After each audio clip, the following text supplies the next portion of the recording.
नमस्कार बाजार आज और कल में आप सभी का स्वागत है। मैं हूं स्वाति रायना। इस शो में बाजार में आज का पूरा एक्शन बताएंगे, साथ ही कल के लिए स्ट्रैटेजी और शेयरों में कमाई के शानदार मौके भी आपको बताएंगे। आप भी पूछ सकते हैं सवाल, व्हाट्सएप करें 9582222266 पर।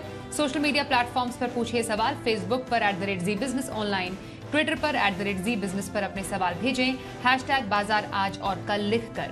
और आपके कल की तैयारी कराने के लिए जी बिजनेस के मैनेजिंग एडिटर अनिल सिंघवी से करेंगे बातचीत। और साथ ही मेरे साथ है एक और खास मेहमान, market expert Sudeep Bandopadhyay. Sudeep sir का स्वागत करते हैं शो में। और सबसे पहले बाजार में आज के कारोबार पर एक चर्चा कर लेते हैं। तो हमने देखा यहाँ पर आज बाजार में खासतौर पर निफ्टी 8 महीने की ऊंचाई पर जाकर बंद हुआ। निफ्टी 134 अंक उछला और 18,070 पर बंद हुआ। तो सेंसेक्स में देखी 400 अंकों की उछाल और ये 60,500 के पार जाने में बंद हुआ। लगातार चौथे कारोबारी दिन बाजार में जबरदस्त ऊंचाई का दौर हमें देखने को मिला।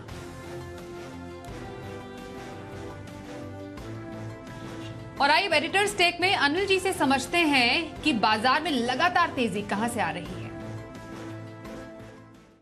ऐतिहासिक दिन भारतीय बाजारों में एक बार फिर से 5 अप्रैल के बाद 18,000 के दर्शन हुए निफ्टी पर और लगभग 5 महीनों की ऊंचाइयों पर पहुंचते हुए बाजार 15,200 का लो बनाने के बाद जो एक तरफा तेजी की शुरुआत हुई जून के मध्य से 15 जून से लेकर अब 15 सितंबर के आसपास फिर से 18,000 के पार हम निकलते हुए दिखे। न सिर्फ निफ्टी बल्कि बैंक निफ्टी ने भी कमाल का एक्शन दिखाया। सबसे बढ़िया बात यह थी कि आज 18,000 के ऊपर खुलने के बाद एक भी बार निफ्टी 18,000 के नीचे गया नहीं। दिन भर धीमे धीमे मजबूती बनाते हुए 18,070 के आसपास दिन की ऊंचाइयों पर हुआ बंद और यही हाल बैंक निफ्टी का भी था। धीमे धीमे बढ़त बनाते हुए 40,875 के आसपास 300 पॉइंट की तेजी के साथ दिन की ऊंचाइयों पर बैंक निफ्टी भी बंद हुआ और सेंसेक्स ने भी लगाई छलांग 450 पॉइंट की। अब इंटरेस्टिंग बात है कि ब्रॉडर मार्केट में लगातार तेजी का माहौल है। Mid cap small cap share भरपूर एक्शन में आपको दिख रहे हैं, तो खरीदारी हर जगह होती हुई दिख रही है। और आज की खरीदारी में 2 बड़े कारण थे। पहले हमारे अपने लोकल कारण जिसमें एफआईज की तरफ से लगातार कैश मार्केट में खरीदारी, और दूसरा तकनीकी तौर पर बाजार बेहद मजबूत। विदेशों से संकेत, अमेरिका में लगातार 4 दिनों तक तेजी हुई है, उसका फायदा मिला। डाउ फ्यूचर सुबह से मजबूत, एशिया की रिकवरी और साथ ही साथ यूरोप की भी तेजी, इन सब के चलते मजबूती बनी। डॉलर इंडेक्स नीचे आया, उसका फायदा करेंसी के तौर पर भी मिला, वो भी एक पॉजिटिव था। कच्चा तेल एकदम स्टेबल है $94 के आसपास। तो इन सारे संकेतों के बीच बाजार ने लगातार आज चौथे दिन तेजी की और लंबे समय बाद 5 महीने बाद 18,000 के ऊपर बंद होने में कामयाब रहा। और एक और इंटरेस्टिंग बात है कि बैंक निफ्टी अपनी लाइफ टाइम हाई जो क्लोजिंग है वो है 41,238, उससे बहुत नज़दीक है, मुश्किल से 400-500 पॉइंट दूर रहा है लाइफ टाइम हाई क्लोजिंग से। तो कुछ बड़े रिकॉर्ड बनने की और तैयारी होती दिख रही है, बशर्ते कि ग्लोबल मार्केट का साथ बना रहे। आइए अब आज के खास मेहमान मार्केट एक्सपर्ट सुदीप बंदोपाध्याय का रुख कर लेते हैं। सुदीप सर, आपका स्वागत करते हैं। बाजार में, भारतीय बाजारों में तो जबरदस्त तेजी नजर आ रही है, पर जो अमेरिका में आंकड़े आए हैं, खासतौर पर अगस्त में रिटेल महंगाई दर के आंकड़े, वो क्योंकि अनुमान से ज्यादा रहे हैं, तो यूएस के मार्केट पर एक बड़ा असर इस पे देखने को मिल रहा है। क्या ये असर हम कल भारतीय बाजार में भी देख पाएंगे? जी, कुछ हद तक एक रिएक्शन तो जरूर देखने को मिलेगा। शायद शुरुआत थोड़ा नीचे कल होगा, पर देखिए इंडियन मार्केट का एक अलग ही मोमेंटम, अलग ही ट्रैक्शन आ गया है। और इसका मुख्य कारण हम मानते हैं कि जो इमर्जिंग मार्केट फंड्स चाइना में निवेशित थे, वो चाइना से अपना पैसा निकाल रहे हैं और a part of that money Bharat में आ रहा है। और ये सिलसिला हम लोगों को लगता है अभी जारी रहेगा, जिसके चलते इंडियन मार्केट में एक बहुत अच्छा पॉजिटिव बायस, पॉजिटिव मूड बना रहेगा। तो अगर कल सुबह हम लोग एक करेक्शन के साथ मार्केट खुलता है, गैप डाउन के साथ मार्केट खुलता है, तो जरूर एंड ऑफ द डे से पहले रिकवरी भी देखने को मिलेगा, लोअर लेवल पे जरूर बाइंग आ जाएगा। तो ये ध्यान में रख के इंडियन मार्केट में ट्रेड करना या इन्वेस्टमेंट करना पड़ेगा कि बायस पॉजिटिव है क्लियरली और मोमेंटम बहुत अच्छा है, लिक्विडिटी भी इंडियन मार्केट में बरकरार है। ओके, तो ये तो रही आज के बाजार पर और आने वाले दिनों में स्ट्रैटेजी सुदीप सर की तरफ से, उनका व्यू। अब कुछ दर्शकों के सवाल भी शो में शामिल कर लेते हैं। व्हाट्सएप से पहला सवाल हमारे पास है, कोटा से गजेंद्र शर्मा जी का। इनका सवाल टाइटन पर है। 350 शेयर इनके पास है, 2000 इस पर इनकी खरीद है। त्योहारी सीजन बस आने को है, उससे पहले हमने देखा स्टॉक में रही है जोरदार तेजी और शेयर 6 महीने की ऊंचाई पर भी जाकर पहुंचा है।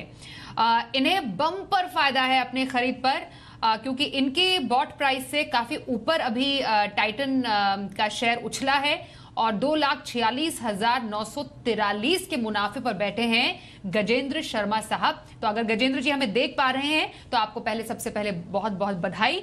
और बताइए सुदीप सर, क्या करें इस मुनाफे का? ये देखिए, अगर इनका नजरिया शॉर्ट टर्म का है तो हमारी सलाह तो ये होगी कि ये इस काउंटर पे कड़ी नजर रखे और एक अच्छा अपॉर्चुनिटी देख के प्रॉफिट बुक कर ले। पर अगर इनका नजरिया लेट्स से 1 साल प्लस का है तो हमारी सलाह तो यही होगी कि निवेशित रहिए। टाइटन में कोई दिक्कत नहीं है, अच्छा कंपनी है, अच्छा मैनेजमेंट है, बिजनेस में बहुत अच्छा ट्रैक्शन है। और जैसे आप कह रहे थे कि आज सामने जो फेस्टिवल सीजन, मैरिज सीजन वगैरह आने वाला है, तो इसका भी फायदा टाइटन को हमेशा मिलता है और इस साल भी मिलेगा। तो ये सब नजर में रखते हुए इसमें निवेशित रहने की ही सलाह देंगे। ओके, तो लॉन्ग टर्म के लिए खास तौर पर टाइटन में निवेश बनाए रखने की सलाह आ रही है आपके लिए सुदीप बंदोपाध्याय की तरफ से।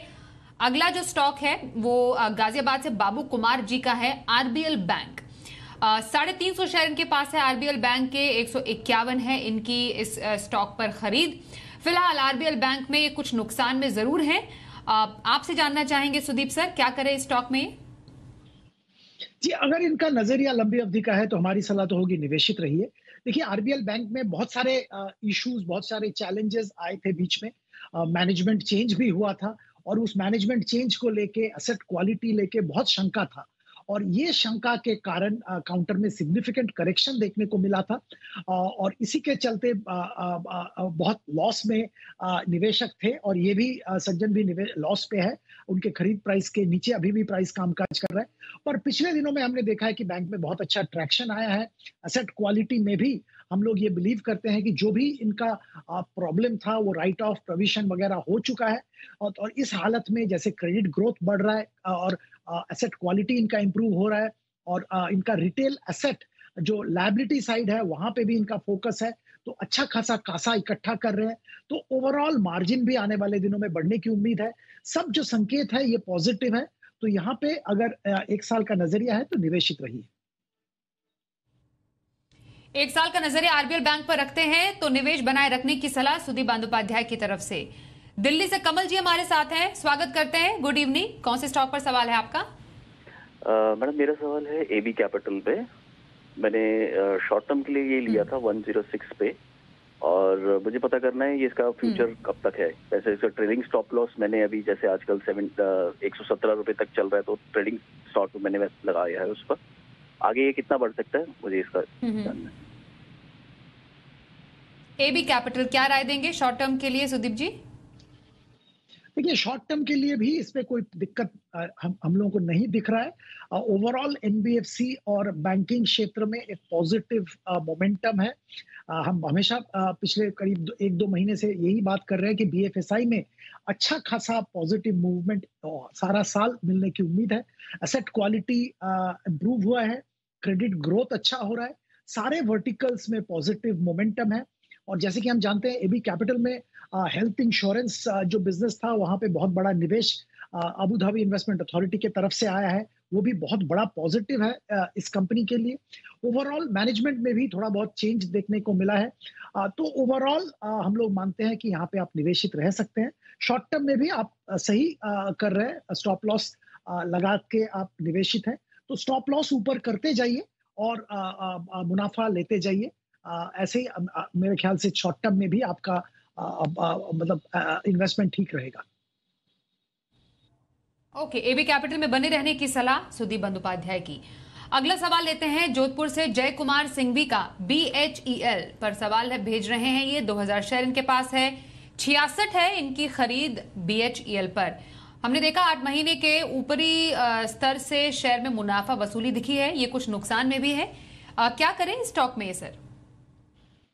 देखिए, मुझे मालूम नहीं है कि आपका कितना होराइजन क्या है, कितने दिन के लिए आपने लिया है।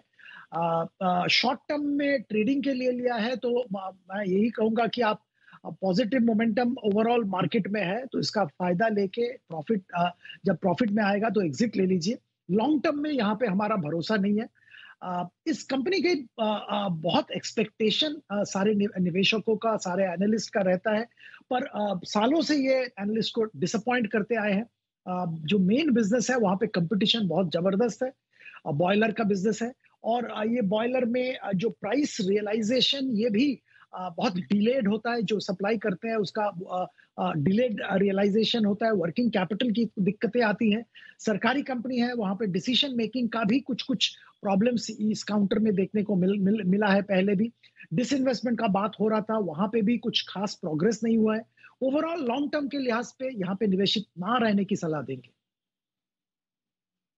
BHEL एग्जिट करने की सलाह सुदीप बंदोपाध्याय की। अगला सवाल झुंझुनू से मनोज कुमार सैनी इस वक्त फोन लाइन पर हमारे साथ है। मनोज जी, स्वागत करते हैं आपका। कौन से स्टॉक पर सवाल है आपका? सर मैडम जी नमस्ते। भारत डायनामिक्स 837 की रेट पे 48 शेयर्स है मैम, तो अभी इसमें इस हफ्ते या कुछ शॉर्ट टर्म के लिए बताइए आप किस प्राइस पे एग्जिट करें। Okay, Bharat dynamics short term के लिए और किस प्राइस पर एग्जिट करें, ये जानना चाह रहे हैं मनोज कुमार सैनी साहब। स्वाति जी, ये तो बताना बहुत मुश्किल है। शॉर्ट टर्म में इन्होंने अच्छा बेट लिया है, पॉजिटिव मोमेंटम है, प्रॉफिट में है। सलाह तो यही होगी, काउंटर में नजर रखिए। मार्केट का मूड भी पॉजिटिव है तो आपको अच्छा प्रॉफिट शॉर्ट टर्म में मिलना चाहिए, पर बहुत सतर्क रहिए। काउंटर में वोलेटिलिटी है और आने वाले दिनों में भी वोलेटिलिटी रहेगा। ऊपर ऊंचे भाव में काम कर रहा है, मल्टीपल्स बहुत हाई है। लॉन्ग टर्म के लिए बहुत अच्छा स्टॉक है, ये मैं बताना चाहूंगा। यहाँ पे अगर कोई लॉन्ग टर्म के लिए लेना चाहे तो निवेशित रह सकते हैं, पर क्योंकि आपका नजरिया शॉर्ट टर्म है, काउंटर पे नजर रखिए और टाइमली एग्जिट ले लीजिए। ओके, बने रहे लॉन्ग टर्म के लिए, लेकिन शॉर्ट टर्म के लिए नजर बनाए रखने की सलाह आ रही है सुदीप बंदोपाध्याय की तरफ से। अगला सवाल पुणे से गणेश गजुल साहब का है, उनसे बात भी करते हैं। गणेश जी बताइए, गुड इवनिंग, कौन से स्टॉक पर सवाल है आपका? मेरे पास टाटा एलेक्सी के 85 शेयर्स है 9147 से। अभी वो रखना है क्या करना है उसका?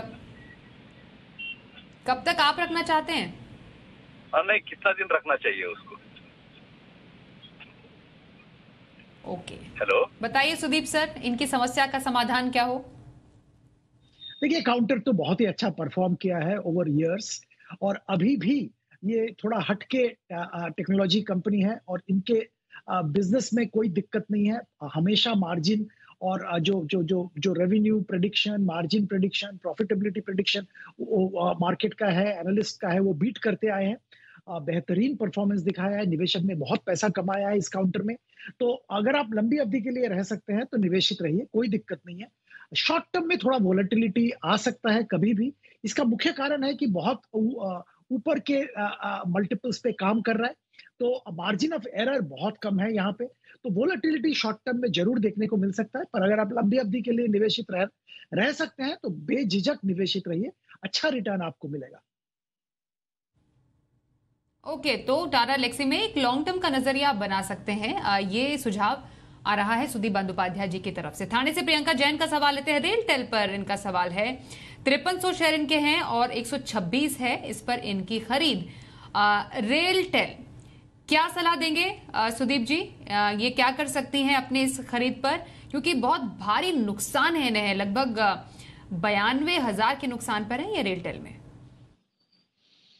देखिए, आपने थोड़ा ऊपर भाव में शेयर ले लिया है, तो ऐसा तो मैं बहुत कुछ इस काउंटर में होप नहीं रखता हूं, पर क्योंकि आपने ऊपर भाव में लिया और अभी जो मार्केट में देखने को मिला एक पॉजिटिव मूड मार्केट में है और काउंटर में भी पॉजिटिव मोमेंटम देखने को मिला है, तो आप थोड़ा काउंटर में कड़ी नजर रख के वेट कर सकते हैं। प्राइस ऊपर जा रहा है तो आप थोड़ा ध्यान रखिए, अपॉर्चुनिटी मिलते ही आप एग्जिट ले लीजिए। लॉन्ग टर्म के लिए यहाँ पे मैं निवेशित रहने की सलाह नहीं दूंगा। पोटेंशियल बहुत है, पर अभी भी ये पोटेंशियल इस कंपनी को रियलाइज करने में टाइम लगेगा। और क्योंकि यहाँ पे भी सरकारी कंपनी है, तो बहुत डिसीजन मेकिंग में दिक्कतें बीच बीच में आ जाती है। और जो मार्केट फोर्सेस है उसके हिसाब से कंपनी हमेशा नहीं चलता है। तो इसीलिए सरकारी कंपनी में बहुत सोच समझ के हिस्सेदारी लेना चाहिए। शॉर्ट टर्म के लिए आप नजर रख के एग्जिट ले लीजिए, लॉन्ग टर्म में निवेश करने के सलाह नहीं देंगे। ओके, तो ऑल एंड ऑल एग्जिट करने की सलाह, खासतौर पर लॉन्ग टर्म का नजरिया है तो रेलटेल इंडिया में ये राय आ रही है सुदीप जी की तरफ से। रायसेन से नाविद पठान सवाल पूछ रहे हैं, आलोक इंडस्ट्री इनका शेयर है 18,000 शेयर 23 की खरीद पर। आलोक इंडस्ट्री क्या स्ट्रैटेजी सर देंगे आप इन्हें करने की? नुकसान काफी है। देखिए, आपने तो स्पेकुलेटिव पोजीशन लिया, क्योंकि इस कंपनी के दिक्कतें, इस कंपनी के प्रॉब्लम सबको मालूम है। और उसके बावजूद आपने पोजीशन लिया, तो आप ऑब्वियसली एक स्पेकुलेटिव पोजीशन बनाया है। काउंटर में नजर रखिए, और जो जो जो जो जो ट्रेडिंग का जो फंडामेंटल्स है वो फॉलो कीजिए। अपॉर्चुनिटी मिलते ही एग्जिट कर लेना। लॉन्ग टर्म के लिए ऑब्वियसली इसमें निवेशित रहने का सलाह नहीं देंगे। कल के बाजार पर क्या रहे खास स्ट्रैटेजी और बाजार के लिए अहम संकेत, समझते हैं अनिल जी से। आज रात अमेरिका में बेहद अहम ट्रेडिंग सेशन है, क्योंकि महंगाई के आंकड़े आने वाले हैं और उसके दम पर अमेरिकी बाजार एक्शन दिखाएंगे। 4 दिनों से एक तरफा तेजी अमेरिकी बाजारों में हो रही है। अगर आंकड़ों की मजबूती रही और उसके बाद तेजी और बनी तो क्या कहने, और अगर ऐसा नहीं हुआ तो फिर भारतीय बाजार भी 4 दिनों की तेजी दिखाने के बाद थोड़ा करेक्शन कल दिखा सकते। तो पूरा दारोमदार अमेरिका की महंगाई के आंकड़ों और उसके बाद डाउ की आज की ट्रेडिंग सेशन पर है कि किस तरह से आगे बढ़ते हैं। कल सुबह डाउ फ्यूचर्स पर भी नजर रखेंगे। लेकिन जहां तक भारतीय बाजारों का सवाल है, एफआईएस की लगातार खरीदारी, 18,000 के ऊपर की क्लोजिंग, कच्चे तेल की स्टेबिलिटी, ये सारे वो फैक्टर्स हैं जो अगर कमजोरी के साथ खुले तो निचले स्तरों पर देंगे आपको सपोर्ट, और वो सपोर्ट मिलेगा आपको लगभग 17,875 से 17,925 की रेंज। ये आपके लिए कल मजबूत सपोर्ट का काम करेगी। और ऊपरी स्तरों पर अगर ग्लोबल मार्केट्स ने सपोर्ट दिया तो 18,150 से 18,225 तक जाने की कोशिश निफ्टी की हो सकती है। और जहां तक बैंक निफ्टी का सवाल है, सपोर्ट आपके लिए 40,300 से 40,500 की रेंज में मजबूत सपोर्ट के तौर पर सामने आ रहा है। और ऊपरी स्तरों पर एक बार 41,000 को पार किया तो 41,225 से लेकर 41,400 तक की रेंज बैंक निफ्टी भी ऊपर की तरफ कल आपको दिखाने की कोशिश कर सकता है। और लॉन्ग टर्म के लिए किस स्टॉक में खरीदारी करना आपके लिए हो सकता है फायदेमंद, समझते हैं सुदीप सर। बताइए आपकी लॉन्ग टर्म पिक कौन सी है? देखिए, 2 कंपनी का मैं जिक्र करना चाहूंगा। एक एफएमसीजी क्षेत्र का इमामी, यहाँ पे 650 रुपया का टारगेट रख के 1 साल के लिए खरीदारी की सलाह दे रहे।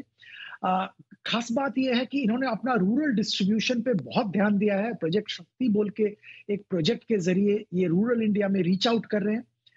दूसरी बात है, इनका जो सिटीज में है वहां पे भी डिस्ट्रीब्यूशन के लिए अलग तरीके से फोकस डाल रहे हैं। और प्रोडक्ट बास्केट में मेडिसिनल प्रोडक्ट्स पे बहुत फोकस ला रहे हैं। ये सारा बहुत ही फायदेमंद स्थापित होगा आने वाले दिनों में कंपनी के लिए। मैनेजमेंट रिस्ट्रक्चरिंग के बाद कंप्लीट प्रोफेशनल मैनेजमेंट हो गया है, ये भी एक फायदेमंद चीज है। ओवरऑल एफएमसीजी क्षेत्र में टेलविंड भी बहुत अच्छा है। मॉनसून लगभग ठीक ठाक होने के कारण रूरल डिमांड भी बढ़ने की उम्मीद है, तो यहाँ पे खरीदारी निवेशक कर सकते हैं। दूसरा शेयर जिसका मैं जिक्र करूंगा वो भी अपने क्षेत्र के दिग्गज company speciality chemicals industry, speciality chemical sector में आरती इंडस्ट्रीज का मैं जिक्र कर रहा हूँ। यहाँ पे 1,100 रुपया का टारगेट रख के खरीदारी की जा सकती है। कंपनी का खास बात यह है कि एक तो इस सेक्टर में बहुत अच्छा टेलविंड है, जैसे कि हम पहले भी बात कर चुके हैं, चाइना +1 और या चाइना को रिप्लेस करके इंडिया मैन्युफैक्चरिंग, ये एक बहुत बड़ा ट्रेंड ग्लोबली देखने को मिल रहा है। और ग्लोबल जो प्रोक्योरमेंट करते हैं केमिकल्स का, उनका नजरिया भारत और भारत के मैन्युफैक्चरर्स पे है। उसमें आरती एक स्पेशल जगह पे है। इनका focus completely benzene based chemicals पे है, जहां पे इन्होंने स्पेशलाइज किया है। और बहुत बड़ा एंट्री बैरियर है, क्योंकि R&D और जो कॉस्ट जो पैरामीटर्स है उससे किसी को अचानक इस इंडस्ट्री में आना भी बहुत मुश्किल है। बहुत सारे डाइवर्सिफाइड इंडस्ट्री सेगमेंट्स को सर्विस करते हैं। फार्मास्यूटिकल्स है, इन पिगमेंट्स है, इंग्रेडिएंट्स है, डाइज है, ये सारे सेगमेंट्स को केटर करते हैं। तो उससे भी एक बहुत अच्छा बैलेंस मिल जाता है। पिछले 4 साल में करीबन 16% रेवेन्यू CAGR देखने को मिला है। अगला 4 साल में अगर बात करें तो लग रहा है कि करीब 22% रेवेन्यू CAGR और करीब 31% प्रॉफिट का CAGR, PAT CAGR देखने को मिलेगा। तो यहाँ पे भी निवेशक बेझिझक खरीदारी कर सकते हैं। ओके, तो आरती इंडस्ट्रीज और इमामी लॉन्ग टर्म खरीदारी के पसंदीदा स्टॉक सुदीप बंदोपाध्याय के। आइए अब देखते हैं कल का ऑप्शन।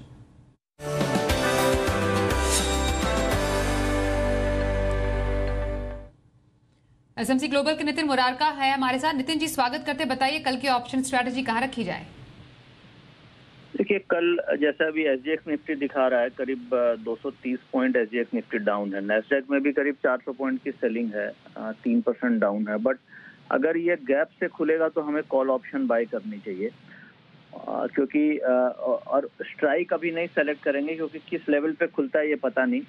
अगर से 17,900 के आसपास खुले तो 17,900 की कॉल ऑप्शन हमें बाय करना चाहिए, और स्टॉप लॉस जो होगा हमारी बाइंग प्राइस से करीब 30-35 रुपए नीचे होगा। यानी अगर गैप डाउन कल खुलती है तो व्यू पॉजिटिव रख करके बाय ऑन डिप करना चाहिए। और अगर इसी लेवल पे खुलती है जहां पे हम लोग आज बंद हुए हैं तो उस केस में 18,100 की कॉल ऑप्शन, जिसकी क्लोजिंग 60-70 रुपए के आसपास है, ये खरीदेंगे, जिसका स्टॉप लॉस 30 रुपीज का होगा, टारगेट 120 का होगा। बट अगर गैप डाउन खुलती है तो वो स्ट्राइक होगी जो एट द मनी होगी, उस समय हम वो खरीदेंगे। ओके, तो ये तो रही कल की ऑप्शन स्ट्रैटेजी नितिन मुरारका की तरफ से। बहुत धन्यवाद करेंगे नितिन जी, और साथ ही सुदीप सर आपका भी बहुत धन्यवाद, आप हमारे साथ आज के शो में शामिल हुए। बाजार आज और कल में बस इतना ही, रुकते हैं एक ब्रेक के लिए। देखते रहिए जी बिजनेस।